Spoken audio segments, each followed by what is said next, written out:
Many fans of Catan and Star Trek alike ask the question, is it worth it to buy Star Trek Catan? Taking Catan, an extremely popular board game of exploration and strategic development, and combining it with Star Trek, a science fiction franchise whose core themes are exploration and development, seems like a recipe for overwhelming success. But is Star Trek Catan going boldly where no Catan expansion has gone before? Or is it thieving from Star Trek fans, offering only a superficial skin and no new resource? Let's take a look. The first and perhaps most important thing to note about Star Trek Catan is that it is neither an expansion for Catan, nor a redesigned Catan variant with different rules and strategies. In fact, it is very important to recognize that Star Trek Catan offers almost nothing new to regular Catan. With one very minor exception, Star Trek Catan is just Catan, with a Star Trek aesthetic, or Star Trek skin, over the regular Catan game. The only way in which gameplay is any different whatsoever is the addition of support cards. Various members of the original Star Trek crew who offer you various advantages as the game is played. More on those later. But for all intents and purposes, Star Trek Catan really is just Catan. And for someone who already owned Catan, this was very disappointing. The cost of Star Trek Catan is equal to the cost of regular Catan. In my case, I paid $40 at my local game store for it. And having already owned Catan, all I was getting was the ability to play the exact same game, only with Star Trek themed pieces. So how engaging is the Star Trek theme of Star Trek Catan? Look, I'm a major Star Trek fan, and while I've never shown up to a convention wearing my Starfleet uniform, I've been known to quote the show on occasion. And let me just say that the choices made in creating a Star Trek feel for Catan were highly illogical. The first thing worth noting is the artwork of the tile pieces.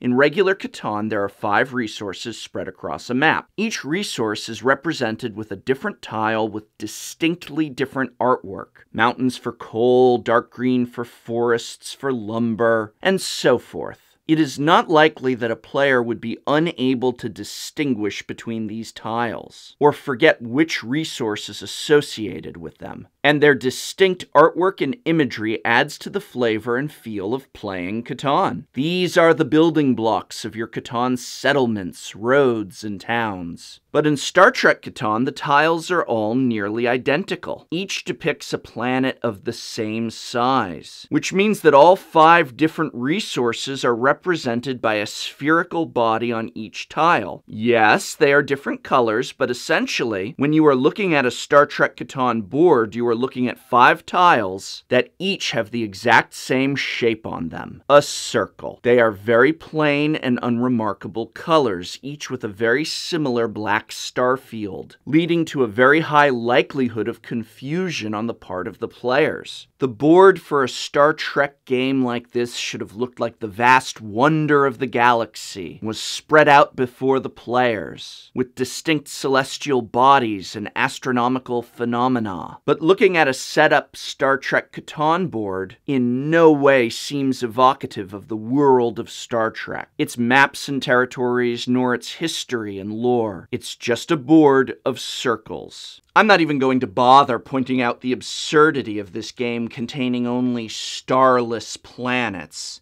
It is Star Trek after all, not Planet Trek, right? Come on, Mayfair Games. Put just a little effort into capturing the universe that you wish to portray. Next, let's look at game pieces. This is a double whammy of poor quality and poor imagination. Again, in regular Catan, each game piece, while far from a work of artisanal craftsmanship, was always pleasantly evocative of the frontiersmanship that Catan encapsulates. These simple wooden textures and shapes capture the game feel perfectly. None of that here. Instead of building roads, you build starships between planets. And now we have reached the point where it is evident that this game is not even trying to capture a true Star Trek feel. You build dozens of starships in a row to travel between planets, akin to building roads in between settlements?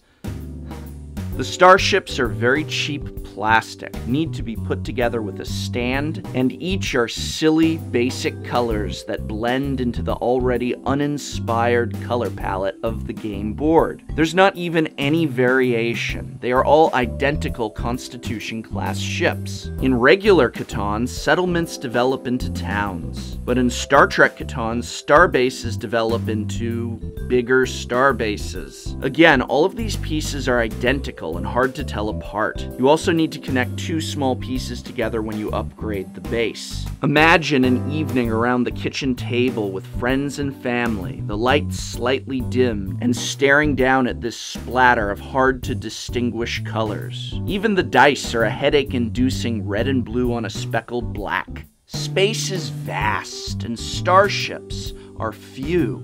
You don't build dozens of them to connect bases. How does that even work? In Catan, each resource has its own unique look and purpose. The immersion of developing your island resources for the lumber, ore, sheep, hay, and clay to build your burgeoning settlements is pitch perfect. But in Star Trek Catan, what resources are you exploring these planets for? Given the vast, imaginative world of Star Trek, this was the best Mayfair Games could come up with. You have dilithium, which makes sense, and I can even allow the next resource of tritanium, although the artwork on both of these does not feel too consistent with what we would typically associate with the Star Trek universe and feel, but never mind. You have oxygen, you know, like the stuff we breathe. This is apparently a planetary resource that we need to build roads of starships for. I mean, I guess it makes sense. In every single episode of Star Trek, you did always see the characters breathing. And I'm sure I saw them drink water from time to time. Yes, the limitless Star Trek universe. And the best they could come up with was water. And, wait for it, food. Huh? That's right, the final resource is literally just called food. A box of food. You know, 'cause this is Star Trek. Damn it, Jim, we've got to build 10 more starships so that we can get to the planet that has food. The development cards are just as uninspired. Utopia Planitia is a good start, and I suppose Research Station is acceptable, although given the mechanic, the idea of building a research station to obtain 2 food is a bit of a stretch. But again, a Monopoly card? You're telling me that the utopian and enlightened people of the Federation and Starfleet would allow admirals to have a monopoly on things? Like oxygen? Sorry, you other Starfleet captains, but you have to give me all your oxygen. You get a victory point for Starfleet Academy and the Federation Council, and also Warp 9. And how exactly is a time warp a victory? Usually when a starship goes through a time warp, it's a bad thing. Then they spend the rest of the episode trying to, you know, get out of it. Alright, so the only real difference in terms of gameplay between Star Trek Catan and regular Catan is the use of support cards. Support cards are composed of the original series cast, and throughout the game each player always has one in front of them. These cards give each player a different advantage. For example, Kirk grants his player protection when and if a 7 is rolled. The cards all have the effect of speeding up the game and making it easier, and many of them are stunningly overpowered considered to others. They each have a powered-up B-side that they can be flipped to, or you can choose to trade them in for another unused support card after their first ability gets used. There's real slim pickings beyond the original crew. Keep in mind this is all original series IP here, and I'm sure there's someone out there who wants to pick Nurse Chapel or Janice Rand. But again, this is hardly the rich and respected Starfleet roster at the ready here. Final conclusion? Not only does Star Trek Catan fail to offer any new gameplay or innovation to the game of Catan, but it also stupendously fails to capture the flavor and aesthetic of Star Trek that it claims to contain. Final grade, fail. Star Trek Catan is not worth it for either a fan of Catan or a fan of Star Trek. Buy the original Catan game instead. I hope this video has been of some help to you. There's a lot more games and expansions out there. Some of them excellent, some of them failures, and all of them for sale at your local games store.